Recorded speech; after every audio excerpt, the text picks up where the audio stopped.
Hello, and welcome back to Baby Earliest Stories. We'll now return to The Inner Darkness by Jørn Lier Horst. Translated by Anne Bruce. Chapter 68. The huge prison building was bathed in grey mist. A woman with two small children, a girl and a boy, both around 10 years old, stood in front of the visitors' entrance.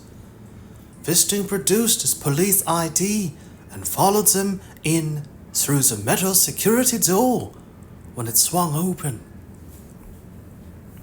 They knew he was coming. He had phoned in advance and told them what he wanted. The prison governor was not on duty that day, but a senior warden welcomed him into a cramped office. Broad-shouldered, he sat leaning forward with his forearms on the desk and his hands folded in front of him. Wisting explained that he had been there 3 days earlier and had searched Tom Kerr's cell. "We spoke to his contact warden," he said. "Frederick Molander. Is he here today?" The senior warden shook his head. "No, sorry. He's taking time off in lieu." He said. "It suited us for him to do that now that Kerr's not in the section." "He'd been off sick earlier, though," Wisting recalled. "Yes, he came back just after Kerr escaped." The senior warden shifted in his seat. "But I understood that this was about something else. A previous inmate? Tormod Jarhen?" "Yes," Wisting confirmed, realizing that he would have to give an explanation for why he wanted to see this folder. "It looks as if the Oslo police made a mistake in handling the evidence in his case," he said, to make sure the warden understood that he did not suspect the prison staff of doing anything worthy of criticism. "A mix-up," he added. "It wasn't discovered until now."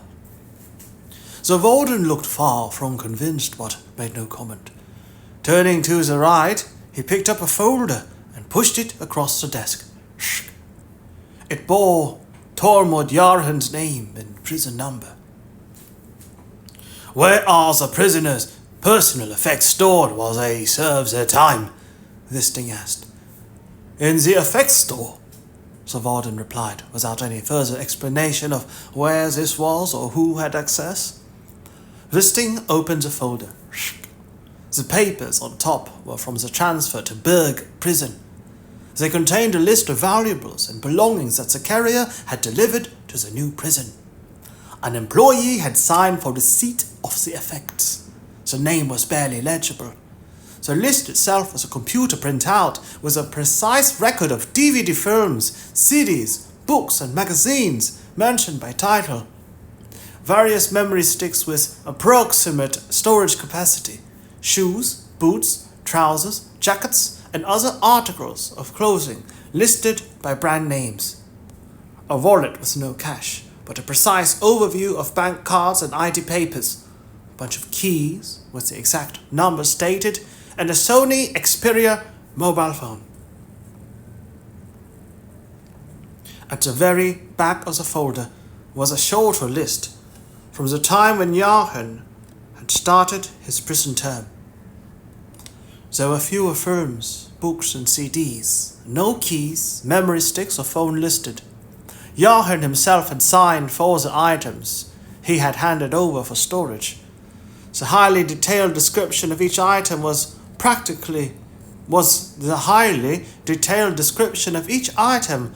a practical device to avoid inmates later claiming that something was missing. Wisting leafed through the papers. Each time Jarhen had exchanged CDs or clothes, a transaction had been recorded in the form of a new document that was numbered and dated. It looked as if the contact warden had responsibility for the list. Frederick Molander's name repeatedly appeared in the receipt field. After Christmas, the list grew longer, several DVD films, CDs and books. Wisting browsed through them until he found what he was looking for. His eye skimmed the text more than once as a sensation began to build inside his chest. 3 items: wallet, keys and mobile phone, transferred from the police, was what Frederick Molander had written. The 3 items had been signed for 6 days after Tom Kerr's arrest. "Have you found what you're looking for?" the warden asked. When Wisting glanced up, he realized this was the second time the warden had asked. "Yes," he replied, withdrawing the sheet of paper. "This date, is it automatically generated?" He pointed at the field on the right, and the warden craned forward. "Yes," he answered. Wisting had detected a hesitation. "But," he asked, "it can be overwritten?" the warden added. "The effects can often be left lying for a while in the duty room before they're moved down to the storeroom. The record can be backdated so that it matches what's factually correct." "The police system works in the same way," Wisting said, to avoid giving the impression that he was assigning blame. He waved the page in the air. "Could I have a copy of this, please?" The warden appeared skeptical, as if he had already gone too far by allowing the police to inspect these records without a warrant. However, he stood up and took the page away with him. A short time later he came back, handed Wisting a copy and placed the original back in the folder. Wisting had to look at it one more time to be sure that it was as he had thought, that he had read it correctly. Then he folded the sheet of paper in 2 and tucked it into his inside pocket. He was keen to leave, but a sudden thought detained him. "Could you check one more thing for me?" he asked.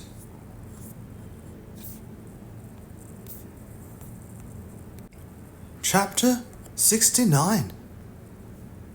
There were several missed calls on the phone while it was returned to Wisting after his prison visit, 2 of them from Internal Affairs. They probably wanted him to come in for another interview. By this stage, they had most likely changed his status from that of witness to suspect. He had not had a chance to check the other calls, but Stella phoned. "Hold the line," Wisting asked, "so that I can bring in Hammer too." Wisting jumped into his car and had turned out into the road before the call resumed. "They've decided to bring Johannes Norum in for interview," Stella said. "They'll make him a scapegoat," Hammer surmised. "It's possible they can cobble something together that will make it look as if he helped Tom Kerr to escape, so that he could get his revenge on him.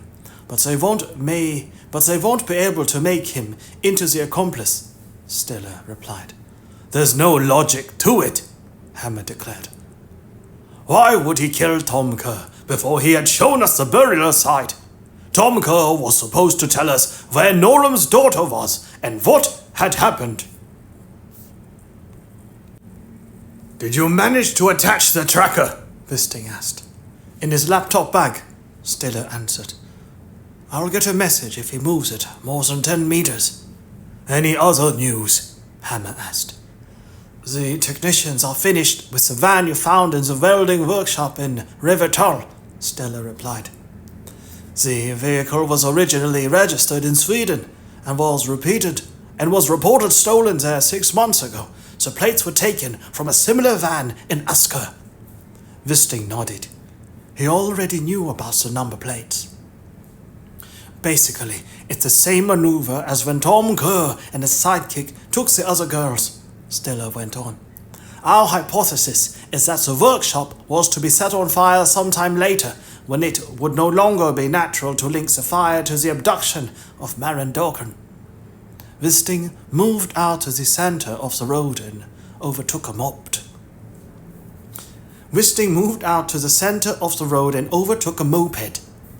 "Any news of Maren?" he asked. "No," Stella answered. "They believe Tom Kerr was killed and dismembered at the workshop and that it happened before Maren was taken." Wisting asked for a more detailed explanation. It took place inside the paint shop, Stiller clarified. All traces were painted over afterwards. There's a whole new layer of paint on the walls and floor. The technicians have found large quantities of blood beneath it. It's been typed, but not yet analyzed for DNA. All we know in the meantime is that it's Tom Kerr's blood type, and not Maren Dawkins. How can they know for sure that Tom Kerr was killed before Maren was taken? Hammer queried. It has to do with the hardening of the paint, was Stiller's response. The paint inside the van was not as old as the paint in the paint shop container. That makes them believe that Kerr was killed there as early as the first night he was on the run. The witness mentioned by the former local policeman has been formally interviewed. He confirms that there was someone on the premises then. That explains why she didn't raise the alarm, Hammer said. So, he was alone when he took Maren Dawkins. He was a familiar face to her, someone she trusted.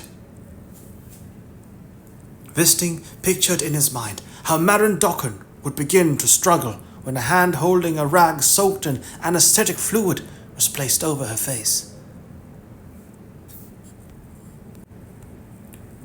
What about the post-mortem?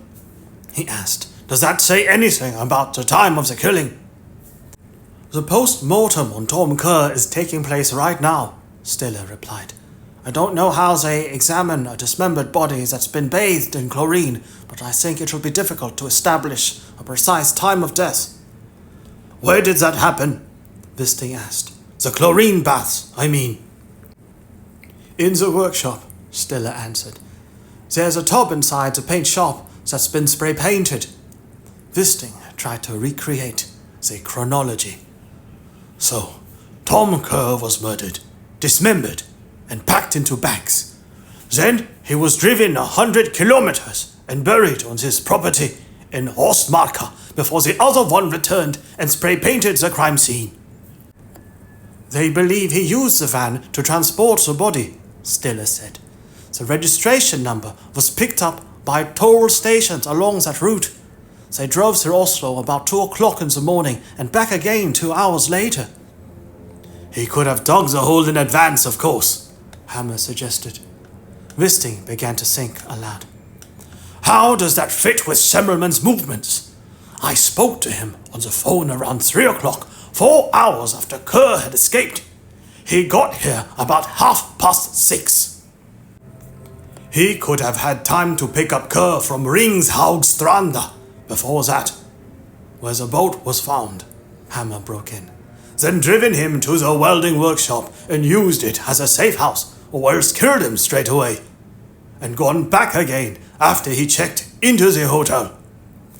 He left the police station and went to the hotel about midnight, Wisting recalled. He was back again for the morning meeting at the back of 8. He could have managed all of it, Hammer concluded, without a problem. We're going to... Stiller cut him off abruptly. Movement, he reported. His voice was sharp and the words clipped. Ida Semmelmann's on the move. Chapter 70. The girls were playing in the living room with a toy kitchen and some dolls. Lena sat in her workspace in the basement, indexing her video recordings from the previous day. She had left the door at the top of the stairs open and was able to hear the constant stream of voices from their role-play games. On screen, Ida Semmelmann arrived at the Discovery site. Her father screwed up his eyes when the flashlight beam struck his face. And the bright light, his wrinkles appeared deeper, and the shadows under his eyes became more distinct. His hair was sticking out in every direction, and his jacket hung lopsidedly over his shoulders. He looked old and tense, and for the first time ever, it dawned on her that one day he would no longer be a policeman. His job as an investigator would be subject to age limits. She wondered what effect that would have on him. These days, he had no interaction with anyone apart from his fellow workers, no hobbies or leisure interests, hardly any family. She could not envisage him in another job, such as a fraud investigator in an insurance company where many retired detectives ended up. Semmelman pointed out that her father and Hammer had been taken off the case. Her father's reply was indistinct, and Line adjusted the sound. Stiller explained what they had found while the technicians took a break. It was a thorough run-through and would function as a good summary, but she had only used a built-in microphone in the camera and the sound quality was less than adequate. The camera focused on Semmelman. His thick, grey hair looked recently cut. He seemed under stress and wore an irritated expression, as if he was unhappy about the situation. Lifting the lid of one of the boxes in which the body parts had been placed, he took a pen from his inside pocket and used it to move and unfold the black plastic to get a better view, uncovering a hand. One of the technicians warned him that they had not finished examining the contents. Ignoring him, Semmelman cocked his head and asked if they could check the fingerprints. The answer he received was that it would have to wait, and then he fumbled with the lid again and threw a glance at the camera before straightening up. Line scrolled back to the point where Semmelman arrived at her discovery site and placed an index mark so that it would be easy to find again later. A message in the top right-hand corner of the screen told her that she had received a reply to the email she had sent to Klaus Tonk. He wrote that he was at his cabin in Holmestrand for the weekend during preparatory work for a forthcoming court case, but that he could meet her there. Line turned around and darted a glance upstairs. Maya would be picked up in an hour. She could hardly ask Sophie to watch Amelie again. Instead, she would take her along.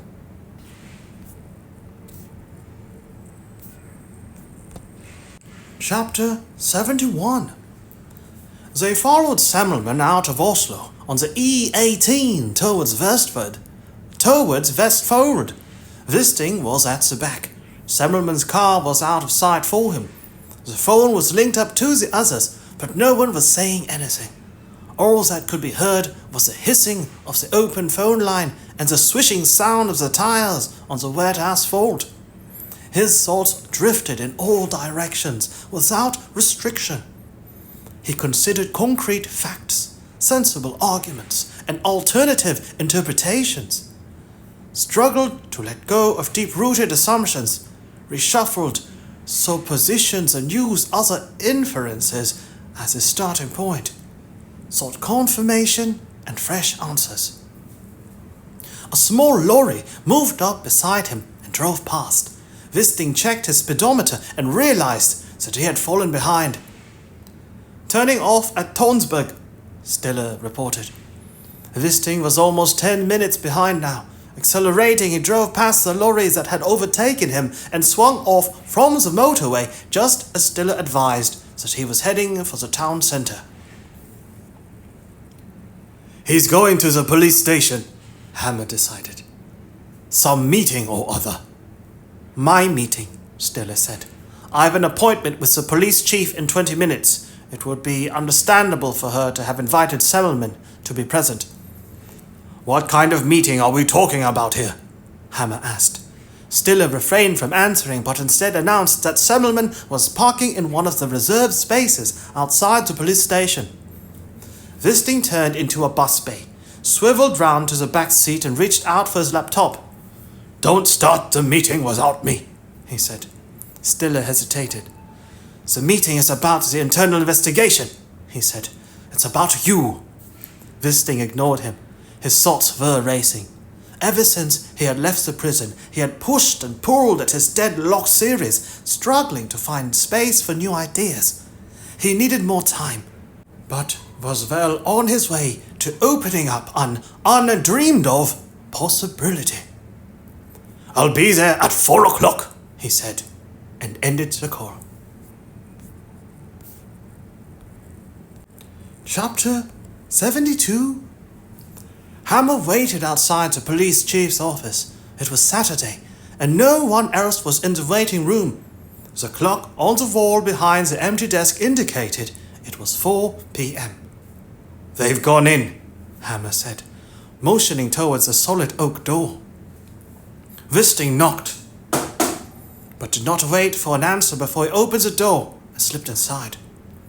They were seated around the conference table immediately inside the door.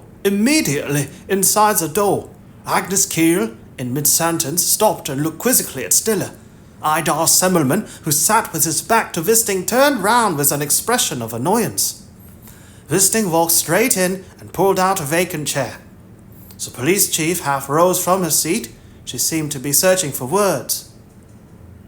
"Do we have an appointment?" she ended up saying. "I have new and important information," Wisting replied. "Can't it wait?" Semmelman asked. Wisting shook his head. "We know who the other one is," he said, using his hand to gesture towards Hammer, who had followed him into the room. "It's no longer your case," Semmelman protested. "You're under investigation." The police chief subsided into her seat again. "Let me hear what you have to say," she said. Wisting sat down and waited until Hammer had also taken a place at the table. "Theo Derman," Wisting began. "There's something about his visit to Klaus Tonk I've kept coming back to." Semmelman interrupted him. "It was Chris Post-Bach," he said. "The lawyer's secretary recognized him in the pictures we showed her." Nodding, Wisting glanced across at Stiller. They had already drawn that conclusion, but there was something else that had constantly tugged at his subconscious. "The first approach came from a job seeker telephone at the Social Security office in Sagene, Oslo," he continued. "But Chris Post-Bach lived in Asker. He had no affiliation to Sagene. Besides, he'd been receiving disability benefit for 8 years. "Johannes Norum is out of work," Semmelman interjected. "He belongs to Sagene. That's something we're looking at now. He's coming in for interview this evening." Wisting disregarded his comments. "The same phone was used in another case," he explained. "In a blackmail case 4 years ago. I couldn't remember the details and had to spend some time looking it up. A prison warden was tempted into a honey trap and ended up in a hotel room with a young girl. It was secretly filmed and the video used in an attempt to persuade him to help an inmate to escape. The blackmailer made contact via the job seeker phone in Sagene. The prison warden was married, but a breakup was already on the cards. He went to management and an operation was set in motion. A Yugoslavian was arrested and convicted. The case didn't reach the media, but it was presented at a seminar on corruption and its influence on public employees." "A well-known method, of course," Semmelman said. "What's the relevance?" Neither Hammer nor Stiller seemed to understand the connection either. "I'm coming to that," Wisting replied. He let Hammer give an account of the phones Tom Kerr and his accomplice had used to communicate prior to Tom Kerr's arrest. "Tormod Jarhen was convicted of incest and the distribution of child porn," he rounded off, now addressing himself to Semmelman. "You had responsibility for that investigation." Semmelman gave a tentative nod, as if he vaguely recollected the case. "What did you do with the phone when it was removed from the evidence store?" Wisting asked. Semmelman shook his head. "That was years ago," he answered. "I've dealt with a lot of cases." "What's the protocol?" "If it's not seized as evidence, then it's handed back to the owner." "That's right," Wisting agreed. "But that's not what you did. You handed it over to the defense lawyer. He didn't hand it into the prison until several months later." "Klaus Tonk!" Semmelman exclaimed. "I remember it now. His lawyer was Klaus Tonk. I gave him the phone." The police chief leaned forward. "What does this mean?" she asked. "Did Klaus Tonk let Tom Kerr use another client's phone?" Wisting shook his head. No. It means that Klaus Tonk is the other one, he replied. Chapter 73. The chief of police slumped back into her chair. That's an assertion you'll have to substantiate in greater detail, she said. Stiller was also keen to say something, but he seemed lost for words. The conversation had veered off in our direction that had taken him completely by surprise. What about the other phone from the police storeroom? He asked. Stefan Skieberg was represented by a junior lawyer from Tonk's law firm, Wisting replied. But it was Tonk himself who returned it to the prison. He produced copies of the records from the FX store at Ila and Oslo District Prison. The latter printouts he had obtained with the help of the senior warden at Ila. It had been photocopied and sent across by fax. On both of them, Klaus Tonk's name was given as the person who had handed in the phones. Wisting turned to face Semmelmann. Where would you place Tonk on your relationship chart? He asked. He's not in the database, Semmelmann answered. But what index rating would you give him? Where would you place him in relation to Tom Kerr? Closest of all, Semmelmann admitted. That's not good enough, the police chief objected. Tonk also defended Chris Paus Bach in the case 3 years ago. Bach was accused of threatening someone with a gun. He was the right person to approach to ask him to get a hand grenade. Risky, though, Stiller said. He visited the office. Other employees might have recognized him. The lawyer's secretary has worked there for only 6 months, Wisting explained. Her predecessor had to leave after making complaints about sexual harassment. The meeting was arranged for a day when most of the others in the office were busy in court or else away. There was no one about who would be able to recognize him. All the same, he had to get rid of him once the job was over and done with, Hammer said. Wisting took up the thread. The blackmailer who used a job seeker phone at Saguenay. Klaus Tonk was his lawyer too. As for sticking plasters on his face, in 2013, Tonk defended a rapist who had camouflaged himself with sunglasses and sticking plasters just before he attacked his victims. Easy to put on and easy to remove. And these were details that lingered in the victims' memories. For the first few weeks, the police were searching for a perpetrator with cuts on his face. But what was the point of this arrangement? The police chief asked. Why devise a situation in which he ends up having to admit that he had smuggled messages into the jail? As a backup, Wisting replied, in case suspicion was aimed in his direction. A sheer diversionary tactic of the kind he has used in court many times. When his clients confess to something less serious, it seems more convincing when they later tell a lie. And it worked. We never doubted what he told us. The police chief nodded in response. Wisting had more to say, however. The phone call to Helen Norum. Klaus Tonk had access to her number from the case documents. The man who owns the welding shop where Tom Kerr was killed is a client at Klaus Tonk's legal firm. He knew that it lay empty and in all likelihood had access to a key. In 2010, he defended a vehicle painter who was accused of picking up a sex worker and raping them in the back of his van. Before the police arrested him, he had spray-painted the cargo space and removed every trace of evidence. He fits the profile, Semmelmann admitted. Strategic and creative, high level of intelligence, ability to think far ahead and anticipate consequences. A well-respected person who's established an image of himself as unselfish and appears to be honest, kind-hearted, and self-sacrificing. The description had been there the whole time, but no one had recognized him. Klaus Tonk is like a chess player, Wisting added. He thinks several moves ahead. If we find his DNA or fingerprints in the welding workshop or some other place, he's already covered that up by having a different, legitimate reason to be in that place. He is constantly aware of the placing of the pieces in relation to one another. This has made him a competent defense counsel, but also a calculating criminal. His experience means that he knows how the police think and can anticipate our actions, such as when he knew we would remove Kerr's leg irons if he told him to stumble. That conversation in his car.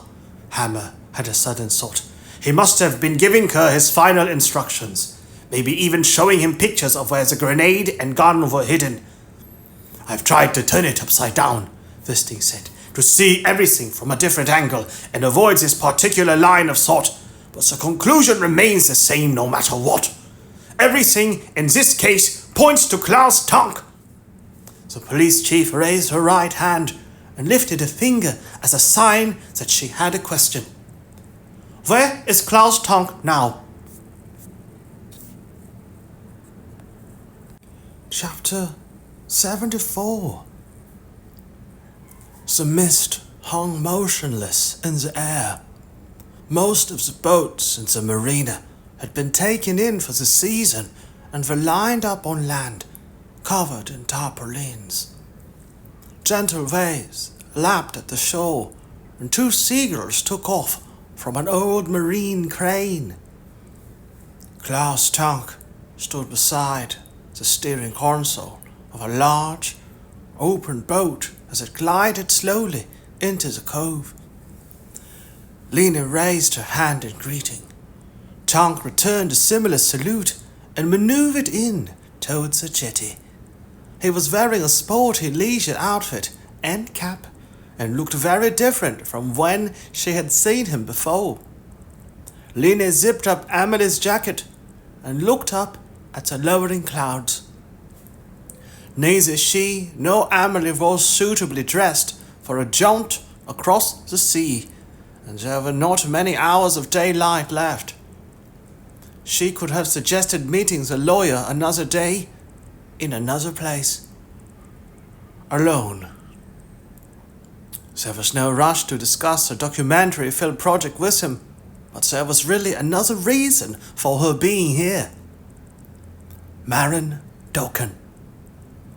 Klaus Tonk was the person who had been closest to Tom Kerr in recent years, the person most able to have some idea of where he might have a hiding place where Maren Doken could be held captive.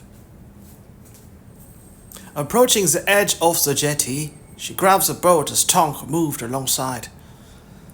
I had to bring my daughter, Lena explained. I'm on my own with her. It's not easy to get a babysitter at such short notice. A twitch in one corner of Tonk's mouth betrayed that he was far from pleased. I don't have a life jacket in a child size, he said. I brought one with me, Lena replied with a smile. Klaus Tonk nodded. What's her name? Amelie. Jump aboard then. Lena hoisted her bag of camera equipment. She had no plans to do any filming, but had decided to bring it with her anyway. Can I leave it parked there? She asked, pointing at her car. Apart from Tonk's Mercedes, there were no other cars in the gravel yard. In the gravelled yard. It'll be fine, the lawyer replied. Lena helped Amelie to clamber aboard and put on her flotation vest. Tonk pushed the boat off from the jetty.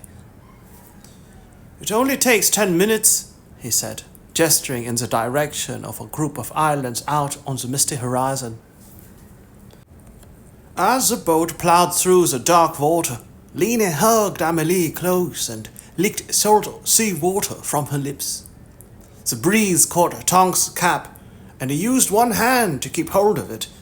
His hair was grey as the temples, and it took Lena a few seconds to realize that this was paint. He had flecks of the same color on the hand, clutching the tiller. Have you been doing some painting out there? She asked. Eh? Lena nodded at the paint stains on his hand. Are you doing some renovating? He gave a fleeting smile. It's car paint, he corrected her without going into any further detail. She returned his smile. Thanks for taking the time to see me. Klaus Tank answered with a brief nod. Lini went on to tell him about her plans for a series of programs. You was the one who found him, I believe, Tank said, without taking his eyes from the water in front of them.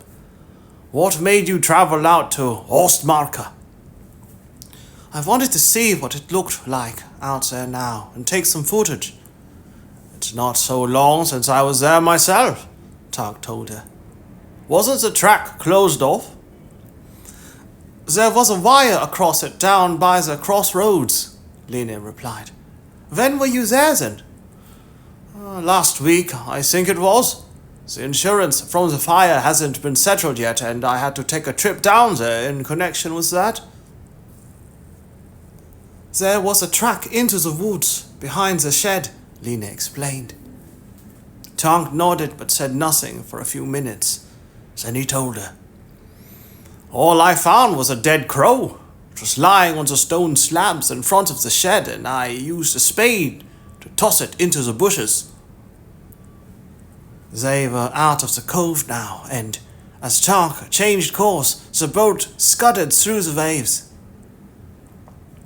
Were you present when the crime scene technicians were working? Tank asked. Yes, they didn't finish up until about 2 o'clock in the morning, Lina told him.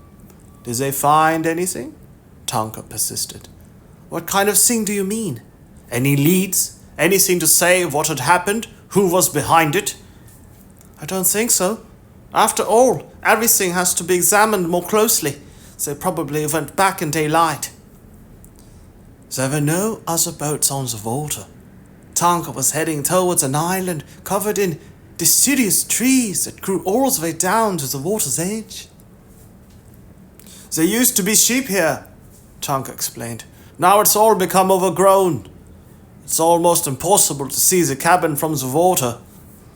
They were approaching a jetty. From there, a broad footpath led up to a wide painted house almost hidden by trees. Tank had been clearing the path, and there were branches and twigs cut and gathered into bundles, some of which had been chopped up in a garden shredder and turned into wood chips, which lay piled up. Are you the only one who stays here? She asked. Klaus Tank nodded his head. My family have owned this island since before the war.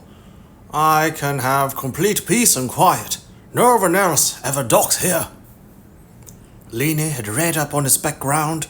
He was the third generation of defense lawyers, but the line would probably stop with him as he was unmarried and had no children.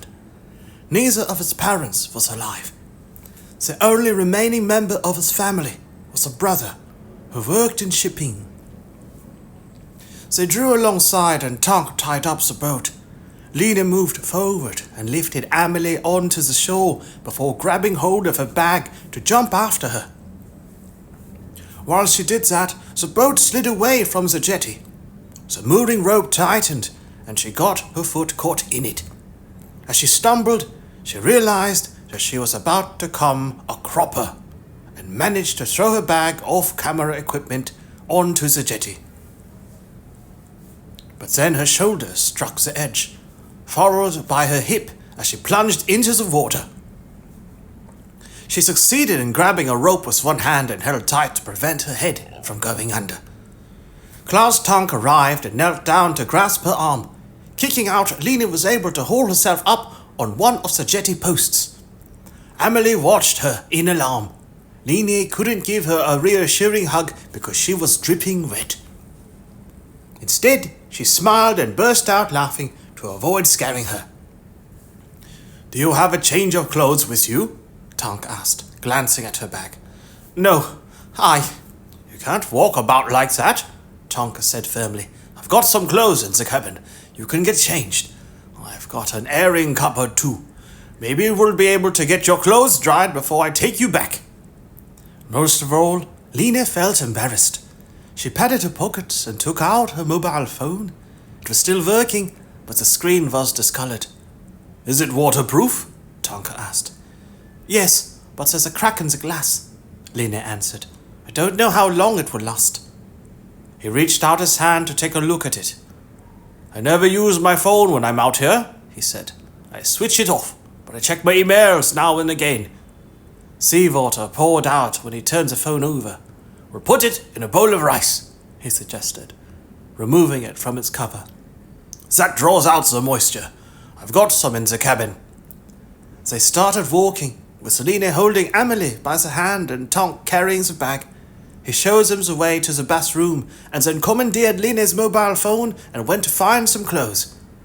Line took off her shoes, socks, jacket and sweater, reassuring Amelie all the while and telling her that everything was all right.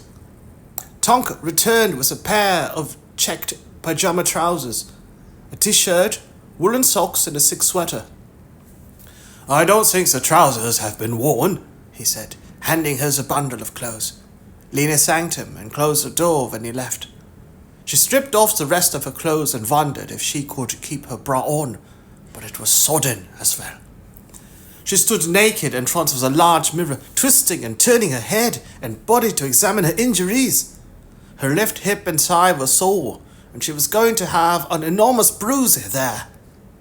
Goose pimples formed on her skin as she stood there. She looked around for something to use to dry herself. There are towels in the cupboard under the basin, Tonk called out from the other side of the door, as if he had read her thought. Thanks, she shouted back. The salty sea water had made her skin sticky. You can take a shower too, if you like, Tonk suggested. She cast a glance into the tiled shower cabinet. It would have been welcome, but she decided to wait until she got home. She dressed and gathered up her wet clothing. Tonk was standing just outside the door when she opened it. I can take these, he said, taking charge of the bundle of wet clothes. The airing cupboard is in the utility room. He opened the door of a room immediately across the hallway and connected an electric plug so that the fan heater in the cupboard began to whir. Maybe you'd prefer to do it yourself, he suggested, handing back the clothes. Line nodded and hung up her trousers before looping her bra on a hook. Amelie watched, filled with curiosity. Tonk disappeared and returned with her shoes. He waited until she had finished before placing them on a grill at the bottom of the cupboard. Do you have your car keys? He asked. She had put her keys in her back pocket. When she checked, she found that they were still there. She took them out and placed them between her shoes to make sure she would not forget them. Tonk closed the door and flicked a switch so that the airing cupboard was at full heat. We'll go through to the kitchen, he said. On the way, he stopped at the door and looked down at Amelie. I might have something for you in here, he said. The key was on the outside of the door. He turned it and opened the door wide. It was a bedroom, and the curtains were drawn. He turned on the light switch. At the end of the bed, there was a collection of colourful plastic horse figures with all the paraphernalia that goes with them. My Little Pony, Line said, smiling. Amelie had some at home. Line took Amelie by the hand and walked in with her. She chose a pony with a long lilac mane and sat down on the floor with it. My niece, Tonk explained. She's grown out of them now. She hasn't been here for years. Mummy will be in here, Line said to her daughter, pointing out the location of the kitchen. Tonk put on the kettle. Do you have water plumbed in? Line asked. On the island? There's a well further in, with its own pump, Tonk explained, and my own septic tank down at the jetty. The archipelago service empties it every autumn. Electricity comes via an undersea cable. He took out a bowl and filled it with rice to dry out a phone. It was the Germans who installed it all during the war, he went on. They had an artillery base out here. A thumping noise suddenly sounded, as if someone had fallen on the floor. Line turned round and looked along the hallway to the guest bedroom where Amelie was playing. Tonker switched on the radio. The kettle was boiling. He took out cups and tea bags. Earl Grey? He asked. Line nodded. Sugar? Sweetener? 2 sweeteners, please. The tea was left to brew on the kitchen worktop as Tonk took out a packet of chocolate chip biscuits. He poured them out on a dish, placed it on the table, and set out the cups. "What's your impression of Tom Kerr?" Lena asked, curling her hands around the large cup. Client confidentiality between Kerr and me still applies, Tonk warned her, even though he's dead. If I am to take part in this documentary series, you have to understand that I must pay attention to his presumed interests and intentions." "Evil intent," Lena let slip. "What do you mean?" "That's how the psychiatrist describes him," Lena said, "with an inner need to inflict pain on others." She drew the cup towards her and took a sip. The tea tasted bitter. Klaus Tonk's face had taken on a thoughtful expression. He rotated the cup slowly between his chubby fingers. His eyes seemed distant, but his gaze was directed at her, fixed at chest level. As Lena pushed her shoulders forward, it crossed her mind that she should have taken a shower. She still felt cold.